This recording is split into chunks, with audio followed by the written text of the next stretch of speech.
adalah suatu upah seperti anak-anak panah di tangan pahlawan.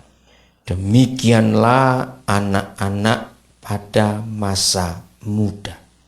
Ayat 5 saya baca nanti. Kiranya Roh Kudus menolong kita untuk mengerti ini.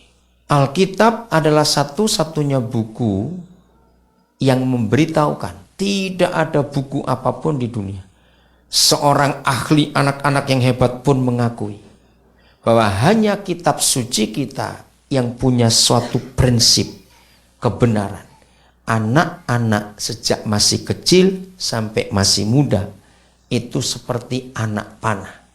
Tidak ada orang tokoh buku apapun yang pernah menulis sehebat ini. Anak-anak itu adalah panah di tangan seorang pahlawan. Nah, kalau anak-anak itu panah, setajam-tajamnya panah, seruncing-runcingnya panah, sekuat-kuatnya panah. Kalau nggak ada yang membidikkan, mereka tahu sasaran nggak? Tidak. Nah, inilah kebenaran itu. Maka kita sebagai orang tua adalah pembidik dari anak-anak itu. Masalah muncul lagi. Pembidiknya ada. Tapi kalau pembidiknya bego, loh, betul enggak? Goblok, enggak punya tujuan, asal jedet, nembak aja. Sudah kemana-mana seenaknya. Kira-kira tahu sasarannya enggak anak-anak panah ini? Enggak juga. Asal ditembakkan saja, enggak ngerti. Saudara, tahun 70-an Roh Kudus ngajar saya tentang kebenaran ini. Menurut Efesus 6, senjata iblis itu apa? Kalau saudara pernah baca, panah berapi. Betul? Efesus 6 itu disebut panah berapi. Satu kali saya tuh terpikir ketika bulan itu begitu banyak masalah orang tua yang datang kepada saya laporkan anak-anak kami buat masalah. Begitu banyak anak-anak yang melukai hidup orang tuanya. Sampai mereka itu, bagaimana anak nih? Anak-anak yang buat malu orang tua, menyusahkan orang tua. Waktu itu saya masih remaja, pemuda. Saya pikir kok begitu susah ngurus anak ini. Kenapa? Nah, saya punya kebiasaan kalau sudah begitu, ada begitu kasus-kasus yang muncul. Saya sangat percaya bahwa Alkitab ada jawabannya.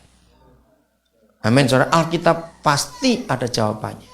Nah, ketika saya mulai mengajukan ini, Papa tunjukkan mengapa anak-anak itu bisa melukai orang tuanya sendiri itu kenapa? Ayat ini yang muncul. Efesus 6 kita sudah tahu senjata iblis adalah panah berapi. Lalu 1 Petrus 5 kita juga tahu. Ayat 8 dan 9. Iblis itu kerjaannya keluyuran. Betul? Kan dia bilang jalan ke sana kemari iblis itu. Nah, waktu iblis keluyuran, melihat banyak anak panah tergeletak. Iblis, karena senjatanya ini kok banyak panah dibuang-buang. Iblis tanya, siapa yang harus bidikkan ini? Siapa yang harus dipercaya anak-anak panah ini?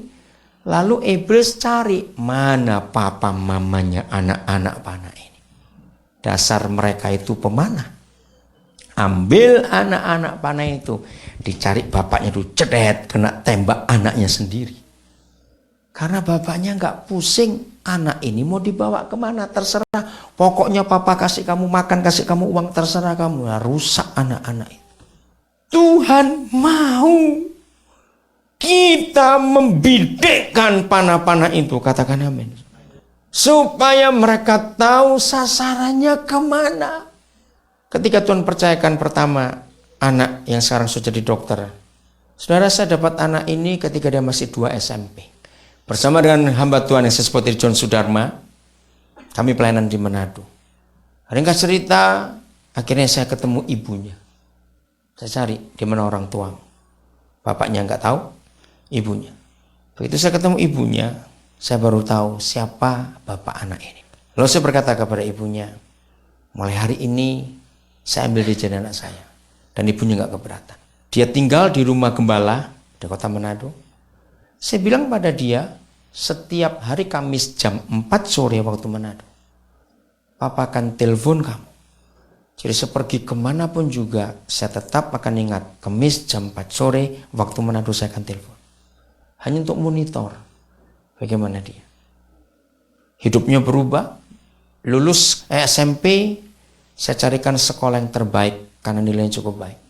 Maka dia masuk SMA Ebenezer, SMA Kristen di Manado, waktu itu SMA yang cukup baik. Dan di situ saya mulai berdoa, Tuhan, ini anak panah yang Tuhan berikan kepada saya. Saya belum menikah waktu itu, saudara. Destiny anak ini apa? Roh Kudus jelas bicara waktu itu. Aku tetap Anda jadi dokter untuk menyembuhkan banyak orang. Oh iya? Saudara, SMA saya pindahkan dia ke rumah salah seorang guru dari SMA itu. Supaya dimonitor pelajarannya juga. Dan saya bilang pada guru ini yang saya doakan, tapi kamu jangan ngomong pada anak itu. Namanya Pak Roy Slat, guru ini. Waktu kelas 3 SMA mau ujian, saya waktu itu khotbah di satu gereja di Surabaya. Tiba-tiba Roh Kudus ingatkan untuk saya khotbah tentang anak ini. Saya minta direkam, lalu rekamannya saya minta, dan dalam khotbah itu saya katakan bahwa anak akan jadi dokter. Waktu itu belum tahu diterima di mana. Lalu kaset itu saya kirim kepada Pak Roy Slat, gurunya itu. Saya bilang, Roy, kamu dengarkan khotbah ini, tapi jangan sampaikan kepada Jonas, namanya Jonas anak ini. Begitu selesai dia dengarkan, saya telepon. Dia terkejut. Dia bilang, apa Koden begitu yakin? Bukan saya bilang. Tuhan yang pernah berkata kepada saya beberapa tahun yang lalu, anak ini nggak jadi dokter. Saudara, tapi dia nggak mau. Saya ngomong, saya nggak bilang kalau itu destiny-nya. Kalau Papa berdoa lalu kamu jadi dokter gimana? Enggak, saya nggak kuat, saya nggak mampu. Saya mau milih ekonomi atau komputer saja. Terus saya terangkan. Akhirnya Tuhan buka jalan. Waktu pengumuman, saya bilang, jam berapa kamu dengar pengumuman? Masuk di Universitas Negeri Samuel Ratulangi di Manado. Saya bilang, 2 jam setelah itu kamu cepat pulang, Papa akan telepon kamu. Bahwa kamu pasti diterima di kedokteran. Saudara, begitu saya telepon, betul dia diterima di kedokteran. Dia menangis, saya bilang, betul apa yang Papa katakan? Sekarang kamu minta kaset. Kaset apa? Khotbah Papa tentang kamu di Pak Roy. Dan saya bilang, jam sore nanti jam sekian Papa akan telepon kamu setelah kamu dengar kaset itu. Saudara, ketika sore itu saya telepon, dia kagum sekali. Dia tanya, kenapa Papa begitu yakin? Saudara, di semester 3 di kedokteran, mamanya meninggal karena kanker. Saya urus semua biayanya. Nah sekarang dia itu yatim piatu. Dia sudah menikah sekarang, istrinya sedang hamil. Istrinya seorang perawat yang sangat hebat. Dia perawat teladan di provinsi itu. Dan kami begitu bangga. Dia dokter, istrinya perawat. Akan cocok untuk pelayanan kami nanti. Buat menyembuhkan banyak orang ini. Nah itu salah satu contohnya. Kita harus tahu destiny Tuhan untuk anak-anak kita itu ke arah mana. Kita nggak boleh berkata, "Duh, lucu ya, jangan cuma kata lucu-lucu terus." Kita harus tahu anak itu mau dibawa kemana oleh Tuhan. Ya, kalau sampai tua lucu terus ya celaka kita orang tuanya ini. Nah, kita berdoa, Tuhan mau apa atas anak-anak ini. Jadi kita harus tahu, karena masing-masing mereka punya ketetapan yang luar biasa dari Tuhan. Ini yang kita harus kenal dalam hidup ini. Pasti saudara akan bertanya. Karena dalam hidup ini, saudara, firman Tuhan adalah segala-galanya. Suatu hari kami kontrak rumah di Biak. Itu tahun 95. Biasa kalau kami cari kontrak rumah itu yang besar tapi murah. Biasanya rumah ada setannya yang begitu itu. Dan betul, kami dapat rumah besar. Ruang tamunya 2, kamar mandinya 4, dapurnya 2, saudara. Wah, cocok ini untuk kami sekretariat karena saya senang rumah besar itu. Memang murah. Karena rumah itu memang ada setannya. Nah, kami tempati baru berapa bulan. Kami kontrak 3 tahun. Tahu pemilik rumahnya datang. Namanya Ibu Salempa.